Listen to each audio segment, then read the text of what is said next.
Compression is hard, even after you understand how it works. What's it actually for? What is the point of compression? Well, in this video, you're going to learn the only 2 reasons you need a compressor.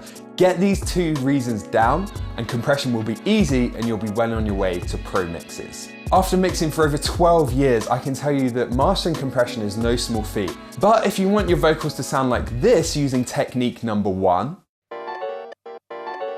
I've been teething in my tinfoil town for all of my life. or you want your snare to sound like this using technique number 2.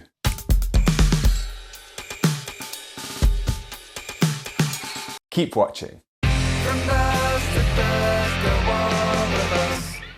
Rob here from musicianonamission.com, and before we dive into those 2 reasons, I just want to tell you about the compression cheat sheet. It's been downloaded by over 6,000 people so far. If you want to master compression fast so you can enjoy mixing and start producing professional radio-ready mixes, head to the link in the description below or the link you see on the video now. So here are the only 2 reasons you need compression.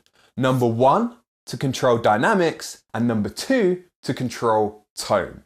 Don't just use compression on every track for the sake of it. It's an easy trap to fall into, but you need to have an intention when you're mixing. And using these 2 reasons as a guideline, are you trying to shape the tone or are you just trying to control the dynamics? That gives you an intention, so then it's easy to adjust the settings and get the end result that you want. Having no intention while mixing is like walking around with your eyes closed. Who knows where you'll end up?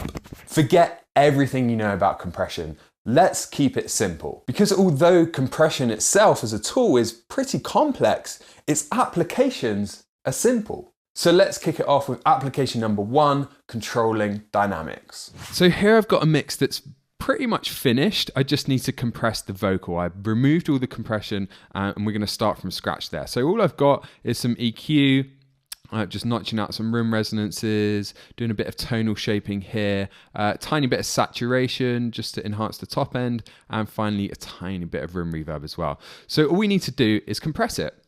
Now the lead vocal itself has already been automated heavily to make sure that the volume is very consistent. And this is really important. If you're working with mainstream genres, it's well worth sitting down to do this, even if you just automate whole phrases. Just look for any words that are too loud or too quiet, automate those. And then I've got the signal coming out of here. You can see it's going to the lead vocals bus, which is coming in here. So now we're going to add compression on this channel because this is being automated, then it's coming to this channel. So coming in here, we've already got a consistent signal, and that's really important, especially with vocals. So now we're ready to add some compression. Now, the first way we're going to use compression to control the levels is going to be the main reason that you're using compression in your mixes, especially when you start out. That's what a compressor does. It's a smart volume control. We just want it to turn down the words and the syllables that are too loud, and then we're going to bring up the whole thing so that the quieter parts are louder now in comparison. So we're doing compressing the loudest peaks, bringing everything up. So to do that on a vocal, let's say we just want to make the whole thing more consistent. We don't want to trim off the loudest words. We just want to have a constant compressor working at it, working away, bringing down the quiet parts, bringing up the loud parts. Well, that's easy to do. Now we know what we want to achieve. We want a low ratio because we want it to be kind of constantly engaging. If we just wanted to catch the loudest peaks, we could use a higher ratio, but instead we're going to use a low one. We're just going to stick to the default attack and release time for now. And I'm just going to adjust the threshold until I'm seeing the desired amount of gain reduction. On a vocal like this, probably want to keep it below -5 dB and sitting around 3 or 4. I am spinning with kitchen sink symptoms till I'm pale and white, and I'm still laughing at the paid for prefect who fights my good fight. So now that we've clamped down a bit, we want to add some makeup gain so that the signal coming out is the same. I am spinning with kitchen sink symptoms till I'm pale and white, and I'm still clearer. I am spinning with kitchen sink symptoms till I'm pale and white, and I'm still laughing at the paid for prefect who fights my... So we're not having a huge impact. We're just leveling out the vocal a bit.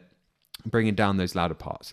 And that's how you'll start with compression. If you find a vocal, a guitar, something just isn't sitting right in the mix. 1 minute you want to turn it up, the next second you want to turn it down. You're fighting with the volume fader, just apply some compression so it sits in its place in the mix and doesn't move around too much. With the vocals, this is especially important because we want the vocal to sit on top of the mix at all times, so it needs to be really consistent in terms of volume. And another really obvious use case here is on the low end parts, on the kick and the bass. We want those to provide a solid foundation to the track. So we want a constant level of volume, essentially. We want it to be, every hit to be basically the same. So on this kick here, if I load up my compressor, this is before compression.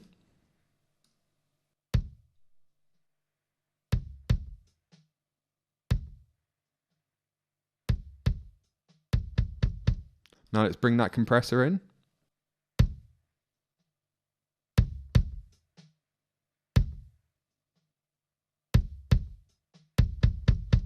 I've got a similar thing going on with the bass here. Let's have a listen to that.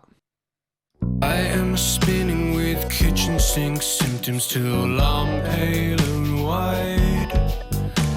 And I'm still laughing at the paid for prefect who fights my good fight. So I'm applying quite a lot of compression, -7 dB. And on the low end parts, that's important because we do want this solid foundation. So now let's talk about tone and how we can use a compressor not just to control the volume and make things more consistent, but to actually change the way things sound as well. So I'm going to go back to the vocal here for our example. And let's load up our compressor. Let's solo this just so it's really easy for you to hear. And what I'm going to do is apply a lot of compression. So we're going to try and get around 10 dB of gain reduction. And then I'm just going to show you before and after so you can hear how the tone changes even at the same volume. I am spinning with kitchen sink symptoms till I'm pale and white.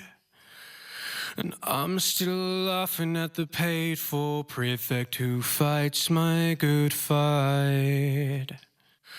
And it feels like I'm on fire. I am spinning with kitchen sink symptoms till I'm pale. I am spinning with kitchen sink symptoms till I'm pale and white. And I'm still laughing at the paid for prefect who fights my good fight. And it feels like I'm on fire. So can you hear how it's adding a lot more aggression to the voice? It's changing the way that the vocalist is singing. It sounds like they're spitting the words out. Now that's because we've got a slow attack time. So down here, you'll see the attack is about 15 milliseconds. If we had a fast attack time, let's say 0.5 millisecond, it's going to be a very different story. Listen to this. I am spinning with kitchen sink symptoms till I'm pale and white. Now it sounds thicker and heavier. It almost sounds like the vocalist is singing more from the throat. This is without.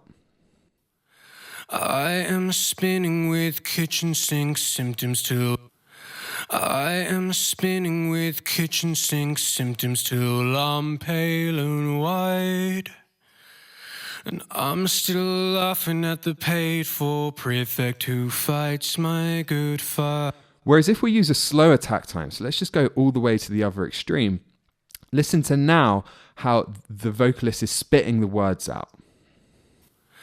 I am spinning with kitchen sink symptoms till I'm pale and white. I am spinning with kitchen sink symptoms till I'm pale and white. And I'm still laughing at the paid for prefect who fights my good fight.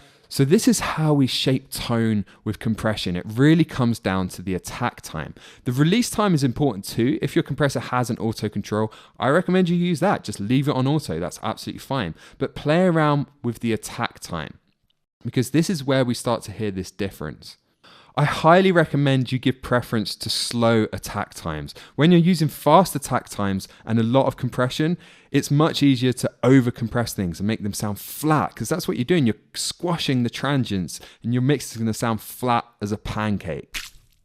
If you are going to use a fast attack time to make things sound thicker and heavier, make sure you know what you're doing. Now, of course, in most cases, you can't help but do both. And here, even though I'm shaping the tone with the compressor, I'm also, of course, controlling the dynamics. A compressor naturally does both. But if you have a primary objective, that's going to help you to dial in the settings you want. If you load up a vocal and you think, it sounds a bit dull and boring, so you add some compression with a slow attack time to make it sound more aggressive and exciting. That gives you guidance and makes it easier to adjust the settings to find what you want. Equally, let's say you've got a bass guitar and you just want it to provide that solid foundation. You're going to dial in enough compression to get that foundation and get that level of consistency. And these are the two reasons why we need compression. And having a primary objective when you load up a compressor is going to help guide you through adjusting the settings. So they're the only two reasons you need compression. But you might still be wondering, how do I actually use a compressor? What are the different parameters? What settings should I be using? How much compression should I be applying? All of those questions are answered in the compression cheat sheet. It's completely free. As I said, it's been downloaded by over 6,000 people. So 6,000 people downloaded this, used it while mixing to improve their mixes. I want you to do the same so your mixing can sound professional and radio ready. There's a link in the description below, or there's a link on screen now.